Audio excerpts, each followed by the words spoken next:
Quem era esse Jesus que veio ao mundo? Evangelho de Mateus. Comentário de Mário Persona. Qual judeu de sã consciência incluiria na genealogia de Jesus duas prostitutas? Mateus fez isso no primeiro capítulo do seu evangelho. Tamar e Raabe eram prostitutas. E tem mais, tem Jeconias, um rei amaldiçoado pelo profeta Jeremias, tem Rute, uma moabita, povo inimigo de Israel, tem o rei Salomão, que tinha 1000 mulheres, grande parte delas de povos inimigos, e que mergulhou na mesma idolatria desses povos. Quem foi Salomão? Ele foi filho de Batseba, a mulher com quem Davi cometeu adultério e cujo marido mandou para a morte. E se você analisar a vida de cada um da lista de ancestrais de Jesus, você vai chegar à conclusão de que não salva um. Ou então vai perceber que Deus queria mandar um recado ali. Queria dizer que eram justamente os pecadores assim, que ele iria salvar. A chave para entender isso está no que o anjo disse a José em um sonho, depois que José descobriu que sua noiva, Maria, estava grávida de um filho que não era dele. O anjo disse: ela dará à luz um filho, e você o chamará de Jesus, porque ele salvará o seu povo dos seus pecados. Aquele ser que a Virgem tinha no ventre tinha sido gerado pelo Espírito Santo e seria chamado de Deus conosco. Deus estava a ponto de experimentar o que era nascer, viver e morrer como um homem. Deus estava a ponto de sentir na própria pele o que eu e você sentimos. Você quer maior empatia do que isso? Eu quase me esqueci. Mateus, o autor do Evangelho, era um judeu traidor. Traía a sua própria pátria. Ele coletava impostos para César, o invasor romano. Isso seria mais ou menos como um judeu trabalhando para Hitler no tempo da Segunda Guerra Mundial. Sabe de uma coisa? Essa história é tão incrível que só pode ser verdade. Eu creio nela e eu creio nele, em Jesus, o Salvador. Eu preciso crer, porque eu sou tão pecador quanto Mateus e essa gente toda. E você? Quando Jesus nasceu, alguns homens sábios do Oriente chegaram em Jerusalém perguntando pelo rei de Israel que tinha nascido. Olha só, quando o rei Herodes e os moradores de Jerusalém ficaram sabendo disso, ficaram muito preocupados. E você também ficaria preocupado se corresse o risco de passar o governo para outro. E o governo da sua vida, você passaria para Jesus? Ou faria qualquer coisa para evitar isso? Herodes decidiu que precisava eliminar Jesus. Aqueles sábios chegaram a Belém com presentes para o menino. Levaram ouro, incenso, mirra. Mirra é uma erva amarga, tirada de uma árvore cheia de espinhos. Apesar da sua perfeição áurea, da sua fragrância divina, Jesus estava destinado a amargar uma morte infame, pregado num madeiro como um criminoso qualquer. Depois de encontrarem Jesus, os sábios voltaram por outro caminho. E ninguém volta pelo mesmo caminho depois de um encontro assim. E ninguém tem um encontro assim se não escutar a voz daquele que disse: eu sou o caminho. Ao saber que Herodes pretendia matar o menino, José fugiu para o Egito, levou Jesus e levou Maria. E só voltou depois da morte de Herodes para morar em Nazaré. E é por isso que Jesus acabou ficando conhecido como Nazareno, numa época quando as pessoas costumavam dizer que de Nazaré não vinha coisa alguma que prestasse. Dá para entender isso? Deus vem ao mundo em um curral. Passa suas primeiras noites num coxo de alimentar gado. Vai viver como refugiado no exílio e acaba indo morar numa cidadezinha desprezível com pessoas de quinta categoria. Sabe o que é? Só quem passou por tudo isso pode entender quem está passando por tudo isso agora. Tristeza, desprezo, perseguição. Você conhece essas coisas, não? Você já experimentou?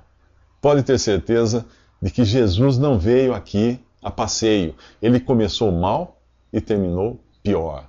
Agora tente adivinhar a troco de quê? Ou por quem ele fez tudo isso? Você sabe a resposta. Quando Jesus nasceu, alguns homens sábios do Oriente chegaram em Jerusalém perguntando pelo rei de Israel que tinha nascido. Olha só, Quando o rei Herodes e os moradores de Jerusalém ficaram sabendo disso, ficaram muito preocupados. E você também ficaria preocupado se corresse o risco de passar o governo para outro. E o governo da sua vida, você passaria para Jesus? Ou faria qualquer coisa para evitar isso? Herodes decidiu que precisava eliminar Jesus. Aqueles sábios chegaram a Belém com presentes para o menino. Levaram ouro, incenso, mirra. Mirra é uma erva amarga tirada de uma árvore cheia de espinhos.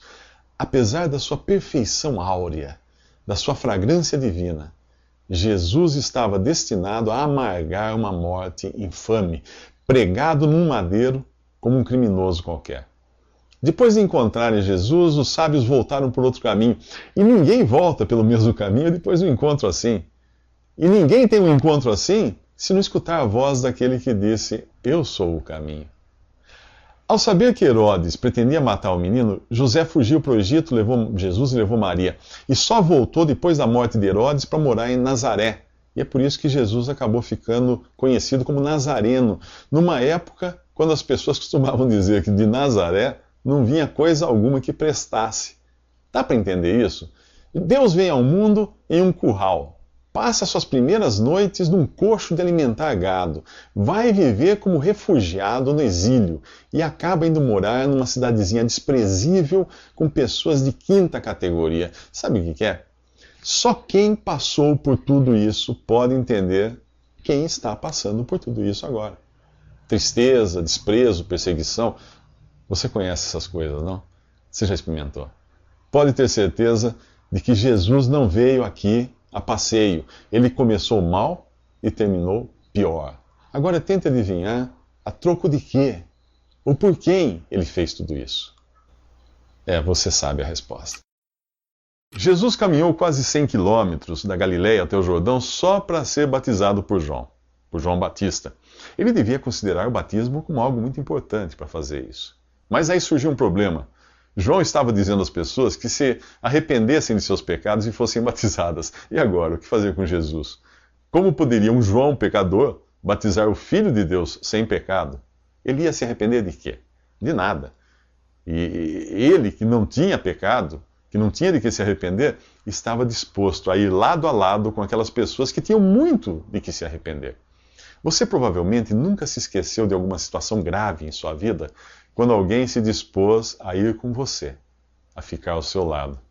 Entendeu? Ele estava disposto, estava pronto a passar, junto com o pecador, por aquilo que simbolizava a morte. 3 anos depois, ele teria de enfrentar, aí sim, sozinho, a morte, o mar profundo do juízo de Deus e as ondas de terror desse juízo. Mas ele não ficaria na sepultura. Deus o ressuscitaria para que você não tivesse que passar pelo juízo de Deus, se você crer. Quando Jesus explicou a João que fazendo assim estaria cumprindo toda a justiça, João consentiu em batizar Jesus. E é aí que nós temos uma das cenas mais belas, mais sublimes de toda a Bíblia. Ao sair da água, os céus se abriram e o Espírito Santo de Deus desceu sobre Jesus na forma de uma pomba. E foi ouvida uma voz do Pai, a voz de Deus Pai, ecoando nos céus: Este é meu Filho amado, em quem me agrado. Aqui, os céticos já entram naquelas longas discussões para tentar negar um único Deus em 3 pessoas, Pai, Filho e Espírito Santo. Eles argumentam que essa trindade não faz sentido. É claro que não faz. Se a essência de Deus, se a natureza de Deus fizesse sentido para a mente humana pequenininha e finita do jeito que é, ele não seria Deus. A voz é de Deus Pai, a pomba é a forma adotada ali por Deus, o Espírito Santo. E Jesus, Deus, Filho, estava ali. Entende agora porque no livro de Gênesis, lá atrás, você encontra Deus dizendo: façamos o homem à nossa imagem e semelhança? É por isso. Mas a questão mais importante aqui é esta: será que Deus pode dizer que se agrada de mim, que se agrada de você, como ele disse que se agradava do Filho dele? Ele se agradou com o seu Filho, Jesus, o único homem perfeito que andou neste mundo. E eu e você? Como é que nós ficamos? Bem, nós vamos precisar estar em Jesus se quisermos ser do agrado de Deus. Há lugares onde você não entra se não estiver muito bem acompanhado. O céu é assim.